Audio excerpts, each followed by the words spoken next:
안녕하세요. 저는 결혼한 지 1년이 조금 넘은 30대 초반의 여성입니다. 제가 이렇게 사연을 쓰게 된 이유는 바로 저희 신우 때문이에요. 남편 입장에선 힘들게 사는 신우가 안쓰러울 수 있다는 거 압니다. 하지만 그렇다고 해서 그런 신우를 위해 제가 꼭 희생을 해야 하는 건가요? 저와 남편은 지인의 소개로 만났습니다. 남편도 저도 당시 취업을 준비하고 있었는데 둘의 관심사도 같고 취미도 비슷하단 걸 알아챈 지인이 그럼 한번 만나서 서로 도와주면 어떻겠냐며 다리를 놔주었지요. 사실 당시 연애의 뜻이 없었지만 좋은 뜻으로 해주는 소개팅이라는 걸 알고 있었기에 거절하지 못했습니다. 밥이나 한 끼 먹고 들어오자고 생각하며 가벼운 마음으로 나간 자리였어요. 그런데 기대와 달리 제 앞에는 키도 크고 호감 가는 외모를 가진 사람이 앉아 있었습니다.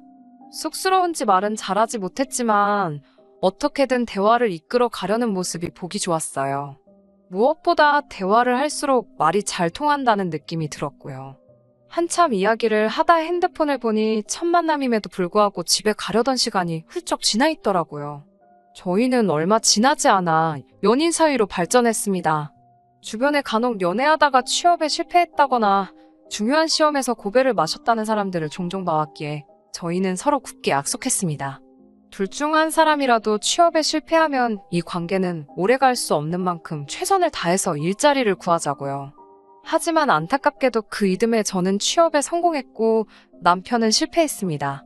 실망하고 불안해하는 남편에게 제가 해줄 수 있는 것은 진심 어린 위로와 충분한 서포트뿐이었어요. 남들 눈에는 어떻게 보였을지 모르지만 객관적으론 충분하지 못했을지도 모르지만 제 나름대로 최선을 다해서 남편을 응원했어요. 그리고 제 정성이 하늘에 닿았는지 남편도 결국 얼마 지나지 않아 취업에 성공했습니다. 남편은 이 모든 게 제 덕분이라며 앞으로 평생 절 행복하게 해주겠다고 약속했어요. 그때만 해도 저는 남편이 저랑 정말 결혼을 하고 싶어 한다곤 생각지 못하고 단순히 연인 사이에서 조금 오버하는 그런 인사라고 생각했지요. 하지만 얼마 후 사귄 지 약 2년쯤 되었을 무렵이네요. 하루는 남편이 저에게 처음 만났던 카페에 가자며 졸라대더라고요. 그리고 그곳에서 저에게 결혼하자며 정식으로 프로포즈를 해왔어요. 비록 제가 꿈에 그리던 그런 프로포즈는 아니었지만 남편의 진심이 느껴졌기에 저도 기쁜 마음으로 그러자고 했습니다. 결혼 이야기가 본격적으로 오가면서 남편의 가족을 만나게 되었습니다. 남편은 시부모님과 함께 살고 있었고 위로 2살 많은 누나는 이혼하고 지금은 2아이를 키우며 시댁에서 1시간 거리에 살고 있다고 하더라고요. 시댁에 처음 인사를 드리러 가는 날이었습니다. 남편은 신우가 저를 너무 궁금해했다면서 신우도 시댁에 와 있을 거라고 알려주더라고요. 시부모님 2분만 뵙는 것도 충분히 부담스러운데 신우와 조카들도 와 있을 거라고 하니 2배로 긴장되는 것 같았어요. 그래도 피할 수 없다면 즐기라는 말처럼 어차피 한 번은 거쳐야 하는 관문이었으니 최대한 잘 보이고 오자고 생각했습니다. 시댁은 서울 외곽 동네의 연립주택이 밀집한 곳이었어요. 골목에서도 끝쪽에 위치한 약간은 녹이 쓴 파란 현관을 들어서 정면에 보이는 2층이 시부모님이 거주하시는 곳이었습니다. 솔직히 말해서 한눈에 봐도 시부모님이 경제적으로 여유로우신 분들은 아니라는 걸 알 수 있었어요. 돈이라는 게 물론 주머니 다 털어보기 전까지는 모른다지만요. 신우 애들도 온다는 소리를 들었던지라 화과자 대신 아이들도 좋아할 법한 케이크와 시부모님 드실 과일을 사들고 갔어요. 현관에 들어서면서 남편이 이건 어디다 둘 거냐며 제가 사왔다고 웃으며 말하는데 신우가 힐끗 쳐다보더니 부엌에 가져다 놓으라고 하더군요. 고맙다는 말을 듣자고 사온 건 아니지만 인사치레라도 잘 먹겠단 말 한마디는 할 수 있는 거 아닌가요? 첫인사도 나누기 전에 신우의 무례한 모습을 보곤 마음이 확 상하더라고요. 그렇지만 처음 인사드리러 온 상황인 만큼 저도 최대한 껄끄러운 분위기는 만들고 싶지 않아서 최대한 나를 세우지 않으려고 했습니다. 신우는 5살 난 아들 하나와 7살 난 아들 하나를 키우고 있었는데 둘이 어찌나 정신없게 뛰어다니는지 혼이 쏙 빠질 지경이었습니다. 부엌에 계시던 시어머니께서 나와서 거실 상황을 보시더니 저더러 애들이 한참 뛰어다닐 나이라 그렇다며 금방 식사 준비되니까 조금만 참고 기다리라 하셨어요. 그런데 신우가 뒤따라 나와서는 저를 보더니 어이없다는 표정을 하곤 다시 부엌으로 들어가더라고요. 황당해서 제가 남편에게 내가 뭐 잘못한 거냐고 물으니 남편이 어머니도 누나도 부엌에 있으니까 저도 가서 거드는 신용이라도 하면 어떻겠냐는 거예요. 그러면 분명히 두 사람 다 절 좋게 볼 거라나요? 생각지도 못한 남편의 말에 황당해서 제가 난 오늘 손님으로 온 거라고 하니까 그렇지만 곧 한 가족이 될 거니까 좋은 이미지를 남기면 좋지 않겠냐고 또 저를 설득하려 들더라고요. 결국 남편이 성화에 모시겨 부엌으로 가니 신호가 다 끝났는데 뭐하러 왔냐면서 부르면 오랍니다. 어찌나 빈정거리고 사람 비윗장을 상하게 하던지요. 막말로 제가 시부모님께 인사드리러 왔지 지한테 인사드리러 왔나요? 정작 시부모님은 한마디도 안 하시는데 지가 윗사람 노릇을 못해서 안달이 났더라고요. 저도 짜증이 나서 그럼 식사 준비 다 되면 불러달라 하고 거실로 돌아왔습니다. 뒤통수에서 신우가 어이없다며 시근덕거리는 소리가 들리더라고요. 첫 만남부터 왜 저한테 그렇게 적대적인지 도통 이유를 알 수가 없었습니다. 신우와의 신경전을 제외하면 모든 것이 완만하게 흘러갔습니다. 시부모님은 두 분 다 저에게 난처하거나 불편한 질문은 하지 않으셨어요. 제 출신 학교와 직장을 물어보시곤 꽤 흡족한 표정이셨고요. 친정부모님이 무슨 일을 하시냐고 물어보셔서 공업사를 한다고 말씀드렸습니다. 친정아버지가 공업사 대표시고 남동생이 그 일을 물려받기 위해 배우는 중이거든요. 친정아버지께서는 14살의 어린 나이에 서울로 올라오셨대요. 다른 주변 또래들이 중고등학교에 진학하고 몇몇은 소위 대학물까지 먹었지만 당신은 집이 너무 가난하여 기술을 배우는 것 말고는 선택지가 없었다 하셨습니다. 어린 나이에 온몸으로 부딪히고 넘어져가며 지금에 이르신 말 그대로 자수성가하신 분이 저희 친정아버지세요. 그런 아버지 덕분에 저는 비교적 유복한 환경에서 자랄 수 있었고요. 시부모님은 저희 아버지 직업을 들으시곤 대번에 저더러 일자리를 관둬도 먹고 사는데 지장은 없겠다며 좋겠다 하셨습니다. 그때는 그저 단순한 농담인 줄 알았지 무슨 뜻이 있어서 그런 말씀을 하신 거라곤 상상도 못했어요. 얼마 후 양가 어른들을 모시고 상견례를 하게 되었습니다. 원래는 양가 어른들 뿐만 아니라 형제자매도 다 같이 서로 인사를 시키려고 했습니다. 그런데 남동생이 회사 일로 절대 시간을 비울 수가 없다며 미안하다 했어요. 그래서 제가 남편에게 그럼 이렇게 된 거 양가 부모님만 모시자고 했어요. 남편도 그게 그림이 더 좋겠다며 동의했고요. 그런데 막상 상견례 당일이 되자 생각지도 못했던 상황이 발생했습니다. 저희 가족도 남편도 시부모님도 아닌 신우가 제일 먼저 애들을 데리고 상견례를 하기로 예정된 식당에 도착해 있더라고요. 그것도 혼자가 아니라 그 정신사나운 두 아들까지 달고 나왔더군요. 황당해서 제가 남편한테 이게 무슨 상황이냐고 물었더니 남편이 자기도 몰랐다며 신우에게 물어본다고 가더군요. 그러더니 곧 돌아와서는 한다는 소리가 애들이 맛있는 거 사달라는데 마침 저희가 상견례 한다고 해서 왔답니다. 수저만 몇 개 더 놓으면 되는 거니까 상관없지 않냐는 신우의 어이없는 말에 바보 같은 남편이 알겠다고 했다는 거예요.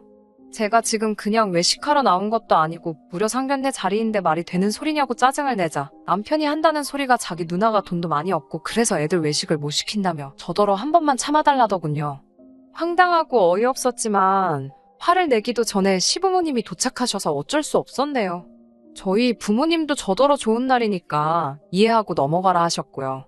사실 신우한테 제 감정이 호의적이었다면 상견례 자리 여부와 관계없이 크게 신경 쓰이지 않았을 것 같아요. 애들도 예뻐 보였을지도 모르지요. 하지만 지난번에 신우가 저한테 못되게 굴었던 게 자꾸 생각이 나니까 감정 조절하기가 쉽지 않았습니다. 다행히 상견례는 큰 문제 없이 잘 끝났습니다. 이미 남편과 제가 각자 그동안 모은 돈에 약간의 대출을 더해서 신혼생활을 시작하기로 얘기가 끝난 상황이었고 양가 어른들에게도 그렇게 말씀드렸기 때문에 서로 민감할 수 있는 대화는 피할 수 있었거든요. 솔직히 친정부모님은 딸이 시집 간다고 하니 남부럽지 않게 해주고 싶어 하셨어요. 하지만 남편이 자기 체면도 있고 자존심도 상한다며 저에게 제발 어른들께 도움받지 않고 시작하면 안 되겠냐고 통사정을 하더라고요. 제가 처음에 예상했던 대로 시댁에서는 아무런 도움도 주실 수 없다고 거의 선포를 하신 상황이었거든요. 가뜩이나 이혼한 신우가 걸핏으로 집에 찾아와서 집안 살림이며 조금이라도 돈 될 것 같은 건 쓸어다 중고로 팔아버린 탓에 그나마 몇 푼 들고 계시던 돈도 다 써버리셨다면서요. 저도 사람인지라 서운한 마음이 들었지만 어쩔 도리가 없었어요. 그렇게 결혼식을 올리게 되었습니다. 신우는 여기서도 진상짓을 멈추지 않더라고요. 자기 아들 둘을 저희 결혼식 화동으로 올려달라는 거였어요. 하지만 이미 제 사촌 언니의 딸들을 화동으로 올리기로 약속이 되어 있었기 때문에 어쩔 수 없이 신우에게 거절의 뜻을 밝혔습니다. 이유도 확실히 일러뒀고요. 물론 신우네 애들이 워낙 극성 맞고 사람 골치 아프게 하는 것도 제가 허락할 수 없었던 이유 중 하나이기도 했습니다. 하지만 결혼식 당일날 차마 상상도 못했던 일이 벌어졌습니다.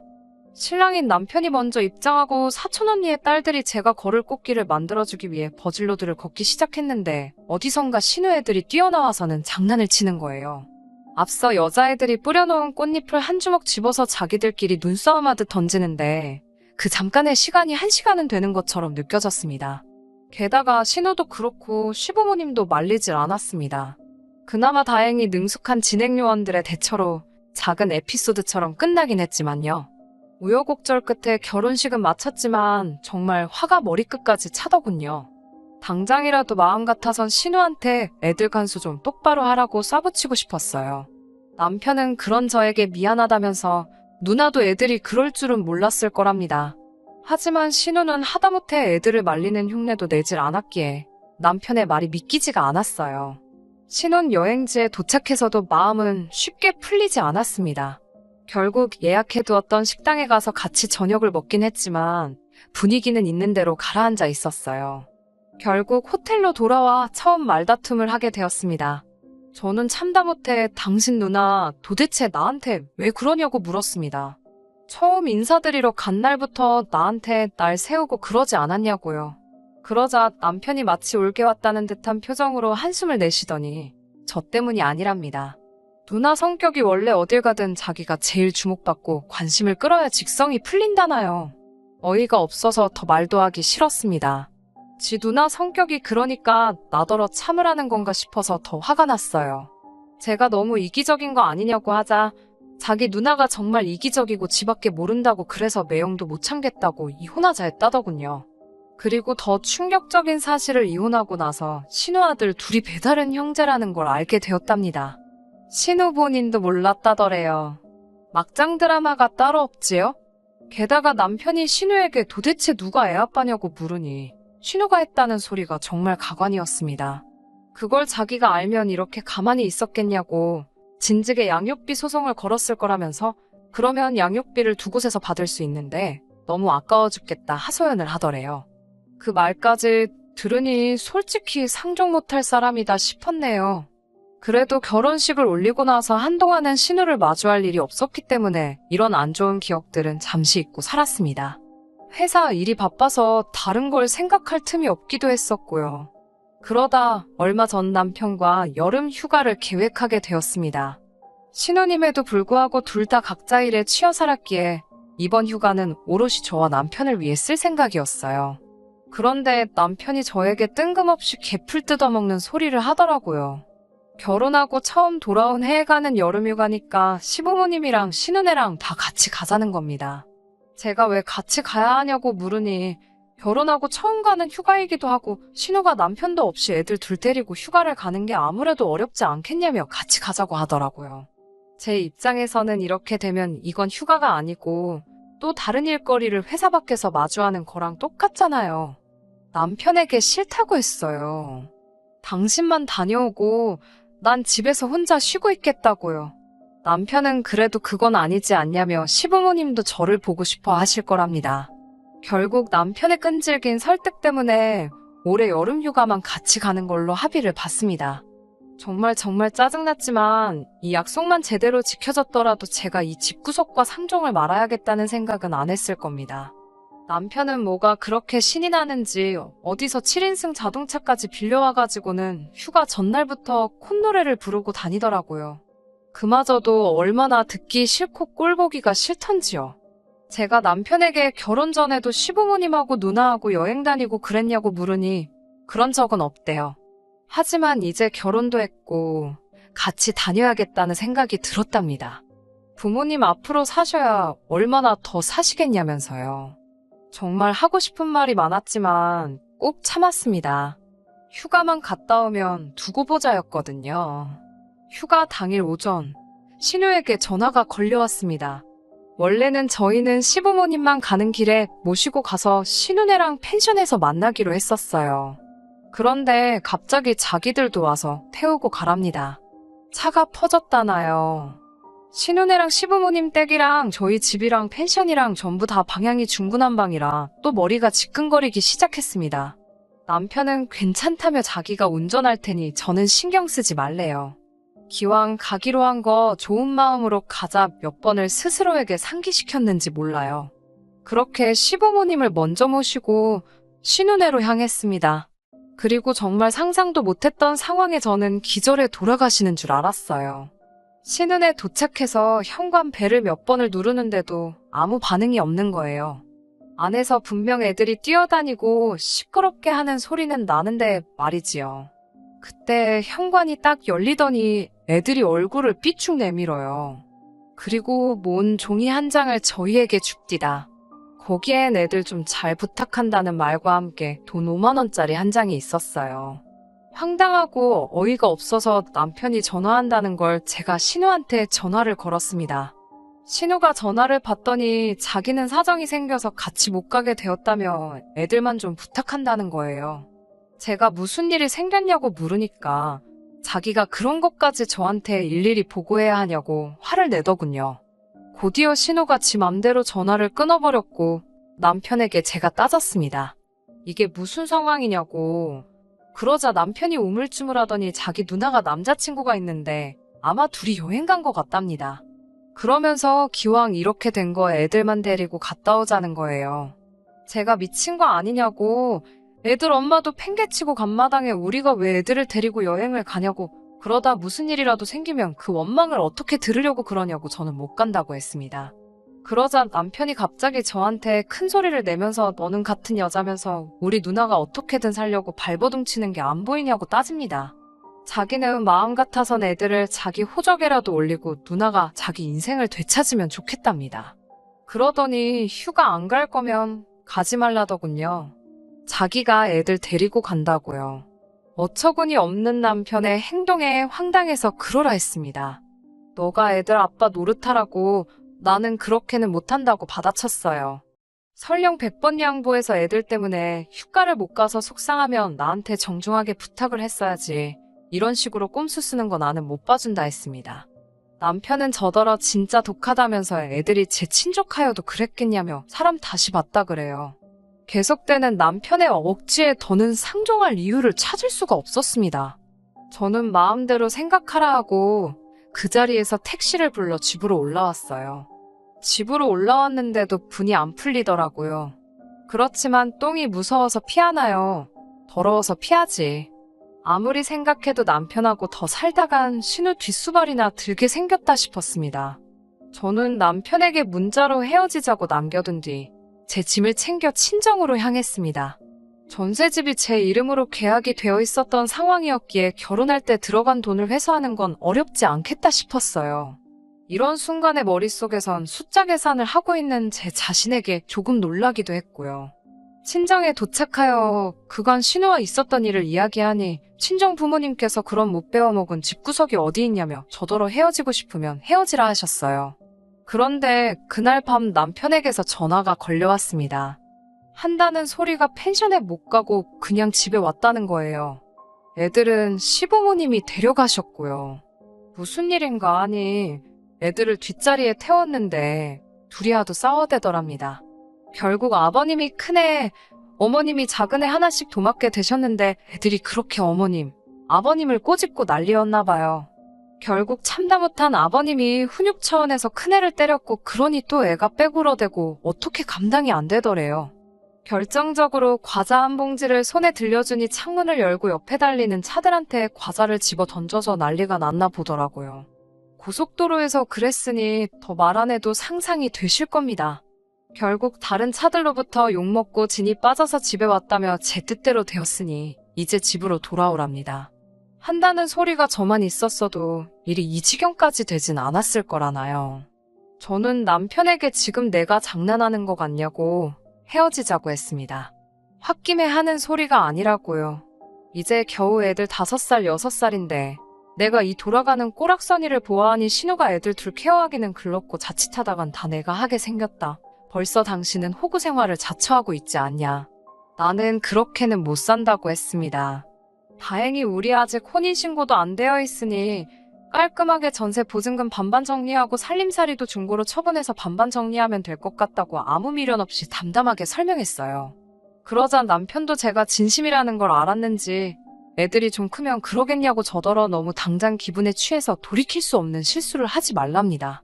끝까지 정신 못 차리는 남편을 보니 저는 제 결심에 더 확고한 믿음을 가질 수 있었습니다. 그 이후로 한 달 가까이 남편은 집요하게 매달렸지만 저는 흔들리지 않았습니다. 신우한테까지 연락이 와서 자기가 그런 뜻은 아니었는데 마음이 상했다면 일단 미안하다고, 그렇지만 저도 보통은 아니었다는 사과 같지 않은 사과를 하기도 했지만 어림택도 없었어요. 시부모님도 그래도 우리 참 좋았지 않았냐 하며 아가아가 하시는데 그것도 듣기 싫었고요.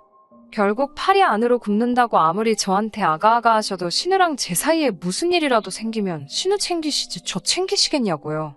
그렇게 결국 저와 남편은 헤어지는데 서로 동의했고 지금 그 집에는 남편이 살고 있습니다.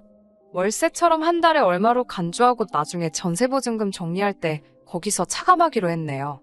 제가 원래 성격이 제 사람들한테는 잘 퍼주고 참아주고 그래도 일단 틀어지면 칼 같은 편이거든요. 취업 준비라는 어떻게 보면 인생의 첫 번째 난관 같은 시기를 같이 버텨낸 남편과 헤어지는 일이 저에게 쉬운 일만은 아니었지만 그래도 후회는 없습니다. 제 자신을 위해 살기에도 부족한 인생을 희생하며 살 수는 없어요. 그러라고 저희 부모님이 저 못 빠지게 키우신 거 아니잖아요. 저는 저희 부모님의 은혜에 보답하기 위해서라도 제 행복을 위해서 열심히 살 겁니다. 여러분도 항상 스스로의 행복을 가장 1순위에 놓고 사시길 바래요. 끝까지 들어주셔서 감사합니다. 오늘의 사연은 여기까지입니다. 구독과 좋아요, 알람 설정 부탁드리고 더 좋은 사연으로 다시 찾아뵙겠습니다. 감사합니다.